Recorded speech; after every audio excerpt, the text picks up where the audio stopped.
د نن ورځې ډیر تازه مهم او لنډ خبرونه له موږ څخه ډیر په لنډو کې واورئ. درنو لیدونکو السلام علیکم، وخت مو په خیر. د پکتیا والي د پکتیا ولایتي اداره تاییدوي چې والي شمیم خان کټوازی نن ورځ د پکتیا په ابراهیم خیلو سیمه کې د طالبانو له مرګوني برید ژوندی وتلی ده. د پکتیا د والي ویان عبدالله حسرت رسنیو ته ویلي چې والي شمیم خان کټوازی په ابراهیم خیلو کې د دوه ښوونیزو د بنسټ ډبرې مراسمو وروسته د وسلوالو طالبانو تر برید لاندې راغی. کندهار زندان د کندهار امنیتي چارواکي وایي د یاد ولایت په سرپوزي زندان کې د پولیسو او زندانیانو ترمنځ نښته شوې ده. د کندهار د پولیسو ویان څارنمن جمال بارکزی د کندهار په عمومي زندان کې د بندیانو او پولیسو ترمنځ راولاړه شوې لانجه تاییده کړې. ویل کېږي په دې نښته کې 25 پولیس د زندانیانو له لوري په چړو او نورو وسلو ټپیان شوي او 6 پولیس هم زندانیان له ځان سره یرغمل کړي دي. له تېرو 3 ورځو راهیسې د کندهار په عمومي زندان کې یو شمېر زندانیان چې شمېر یې تر 40 زیات ښودل کېږي د اعتراض په ډول خولۍ ګنډلې دي. شمالي کوریا مشر مرګ اوازه د شمالي او سویلي کوریا ترمنځ د دوستۍ ادارې رئیس کایو دو بینوس د یو شمېر لویدیځو رسنیو هغه راپورونه او خبرونه رد کړي چې ګواکې د شمالي کوریا مشر کیم جونګ ون ناروغ و او مړ شوی ده. د امریکا CNN رسنیو د کیم جونګ د بد روغتیایي وضعیت، یو جاپاني رسنۍ له عملیاتو وروسته د کیم جونګ د دماغو د فلج او ځینې چینایي ځایي رسنیو د زړه عملیاتو وروسته د نوموړي د مړینې ویلي وه، خو شمالي کوریا دغه راپورونه رد کړي دي.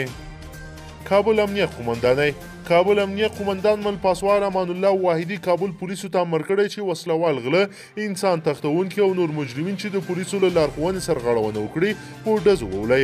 رسنیو د کابل امنیه قومندان لخوا نشر شوې خبرپاڼه په اساس لیکلي چې پولیسو پر وسلوالو غلو، انسان تښتونکو، قاچاق کوونکو او نور ټولو هغه کسانو چې غیر قانوني کړنې کوي او د ښار امنیت ګډوډوي د ډزو حق پرې لري. طالبانو د افغان حکومت او امریکا د سولې په برخه کې د خنډونو او جوړولو تورن کړي دي. وسلوالو طالبانو په یو تازه خپره کړې اعلامیه کې ویلي ګڼو لورو ترې غوښتنه کړې ده چې اوربند یا اورکم وکړي. په اعلامیه کې راځي چې طالبانو د سولې لپاره صادقانه ګامونه اوچت کړي وو، خو امریکا او افغان حکومت د سولې پر هوکړه عمل ونه کړ. ثبات او همپالنې ټیم د ثبات او همپالنې ټاکنیزه ډله وایي دوی خپله طرحه بشپړه کړې ده او د روانې اونۍ تر پایه به یې له منځګړې ډلې سره شریکه کړې. د ډاکټر عبدالله په مشرۍ د ثبات او همپالنې ډله وایي دوی د واک د مساویانه ویش او همداراز د مصالحې اجرایه صدارت غواړي. د دغه ټاکنیزې ډلې په خبره طرحه نهایي شوې ده او د روانې اونۍ تر پایه به یې له منځګړې ډلې سره شریکه کړي. منځګړې ډله به بیا طرحه د ارګ سره شریکه کړي. کندوز په کندوز ولایت کې د کورنیو ستونزو له امله د یوې کورنۍ 7 غړي وژل شوي دي. د کندوز امنیتي چارواکي وایي چې پیښه په امام صاحب ولسوالۍ کې شوې ده. د دغه ولایت د پولیسو ویان هجرت الله اکبري وایي د امام صاحب په ولسوالۍ کې د 2 کورنیو ترمنځ شخصي دښمنۍ وه چې له همدې امله تېره شپه د یوې کورنۍ 7 غړي په ډزو وژل شوي دي. غزني په غزني کې پولیسو د یو موټر بم چاودنې مخه ونیوله.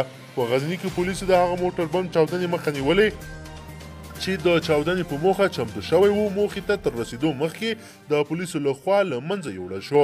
سیمه ییز مسؤلین وایي دا موټر د غزني په ارزو ولسوالۍ کې د پولیسو له یو کمین کې له منځه وړل شوی ده. ایران کې پر کورونا وبا د اخته کسانو شمېر له 90,000 واوښت. د ایران د عامې روغتیا وزارت ویان کیانوش جانپور ویلي چې په تېرو 4 ساعتونو کې 1153 د کورونا تازه پیښې ثبت شوي دي او 80 تنو ته خپل ژوند له لاسه ورکړی ده. له دې سره په دغه هیواد کې پر کورونا وبا د اخته کسانو شمېر 90,481 تنو ته ورسید او 5,910 د دغه وایرس له امله مړه شوي دي.